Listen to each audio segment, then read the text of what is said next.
यह आधुनिकता का बदलाव नहीं, बल्कि युग परिवर्तन की आधी है, जिसने एक बार पहले भी विकराल रूप रखा था और समाज की दशा बदल दी थी। किसी को भी तब यह समझ नहीं आया था और कलयुग ने अपनी सत्ता जमा ली थी, जहां हर परिवार संयुक्त परिवार से भरा होता था, वहां कोई घर संयुक्त नहीं रह सका।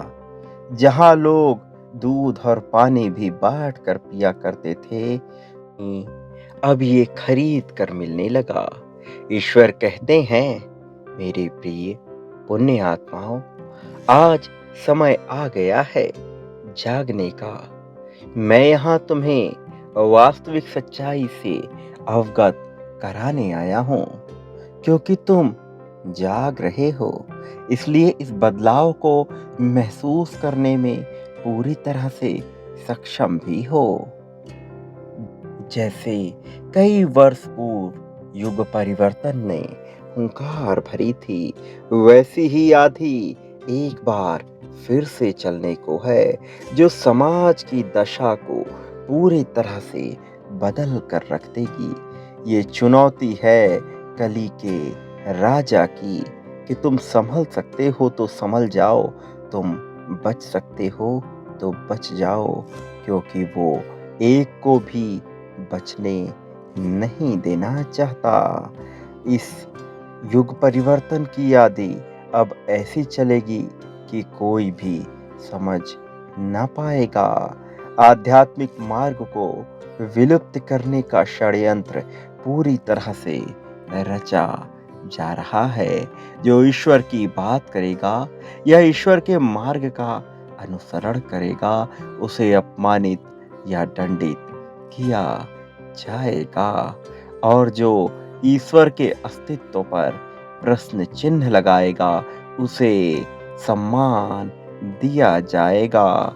यही चाल है नकारात्मक शक्तियों की, जो इस कलियुग के संग में है।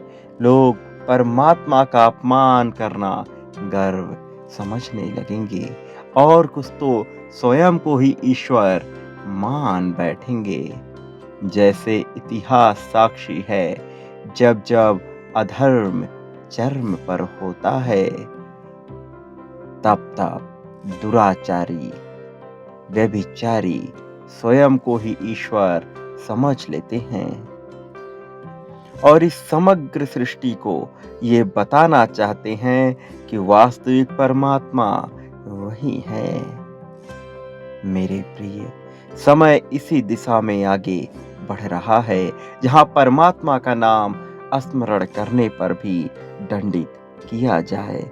इसलिए यही उचित समय है जब तुम स्वयं को पहचानो और इस कली के दलदल से निकलकर अपने वास्तविक रूप को धारण करने लग जाओ। ना जाने आगे जन्म लेने पर स्थिति कैसी हो जाए। आज तुम अपने मन में परमात्मा का चिंतन कर सकते हो। समय ऐसा भी रूप धारण करेगा कि कोई मन में भी ईश्वर का चिंतन कर ना सके। आधुनिकता की चकाचौंध में ऐसे यंत्र बनेंगे कि तुम्हारे मन की बातें प्रकाशित होनी प्रारंभ हो जाएंगी। मेरे बच्चे, वो नहीं चाहते कि तुम इससे निकल जाओ, लेकिन मैं तुम्हें निकालने आया हूं। यदि तुम इस संदेश को सुन रहे हो, तो निसंदेह तुम एक पुण्य आत्मा हो, जो जीवन मृत्यु के चक्र से मुक्त होने को व्याकुल हो। तुम दुख, दर्द, पीड़ा से दूर जाना चाहते हो, क्योंकि यह उन्हें नहीं मिलेगा संदेश जो भौतिक जगत को ही सत्य मान कर चल रहे हैं, बल्कि उन्हें मिलेगा जो अध्यात्म के मार्ग पर है, जैसे कि तुम। मेरे प्रिय, मैं जानता हूँ कि तुम्हारे मन में ये प्रश्न भी उठता है कि यदि ईश्वर इतने शक्तिशाली हैं, तब भी वह इन दुराचारियों को अपने मन का कैसे करने देते हैं, जब वह जानते हैं कि युग परिवर्तन में ऐसा विकराल समय आएगा, तब वह अभी से उसे क्यों नहीं रोक देते। लेकिन मेरे बच्चे, ऐसा इसलिए है ताकि सभी के मुख पर चढ़ा हुआ मुखौटा उतर जाए और हर एक जीव अपना वास्तविक प्रदर्शन कर सके। अनुकूल परिस्थितियों में तो हर कोई ईश्वर को याद कर लेता है, पर जो विपरीत परिस्थिति में भी परमात्मा का स्मरण करना ना भूले, वही तो वास्तविक संतान है परमात्मा की। जब चारों तरफ बुराइयां फैली हो, ऐसे में हर कोई अपना वास्तविक रूप प्रदर्शित करेगा। ये तुम्हारे जीवन में होता है।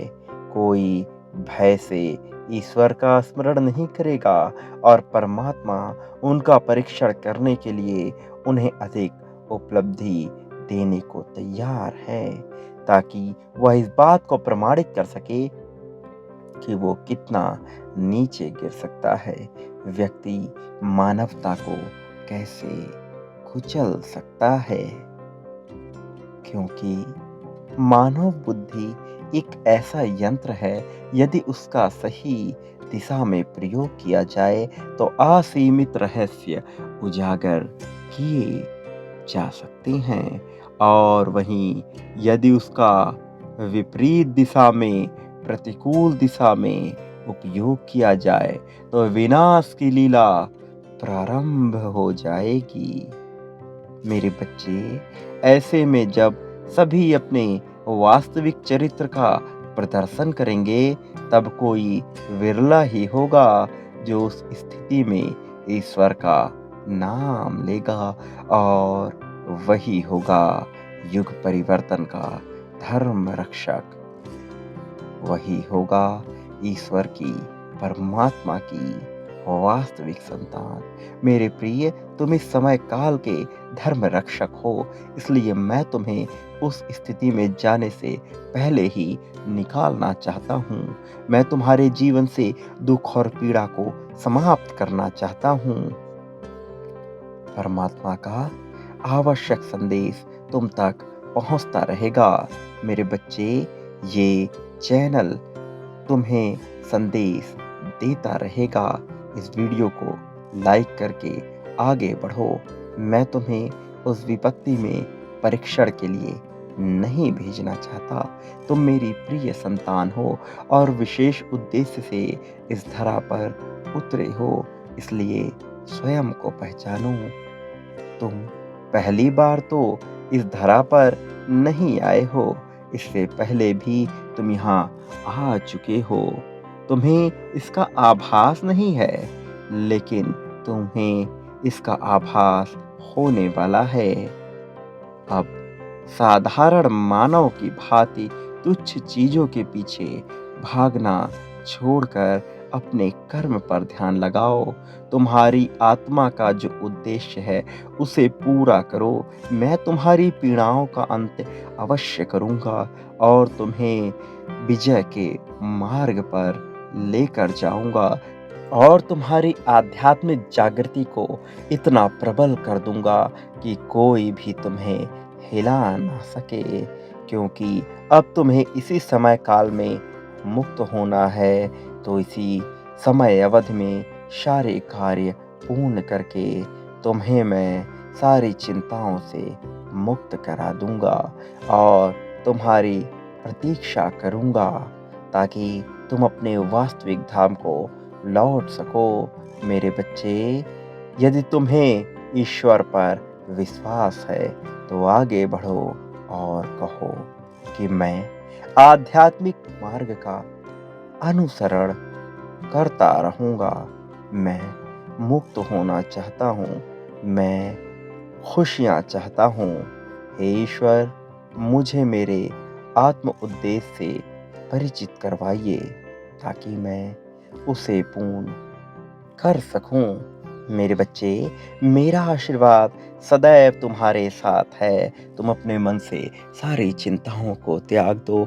ये जो तुच्छ समस्याएँ तुम्हारे जीवन में आ रही हैं, ये स्वतः ही समाप्त होने वाली हैं, क्योंकि अब मेरी ऊर्जा तुम तक पहुँच रही है। इसलिए सारे गमों को भूल जाओ। मैं तुम्हारा साथ देने आ चुका हूँ। अब तुम जीवन में खुशियों को आकर्षित करना प्रारंभ करो। सदा सुखी रहो। तुम्हारा कल्याण, तुम्हारी प्रगति, तुम्हारा उत्थान निश्चित हो चुका है।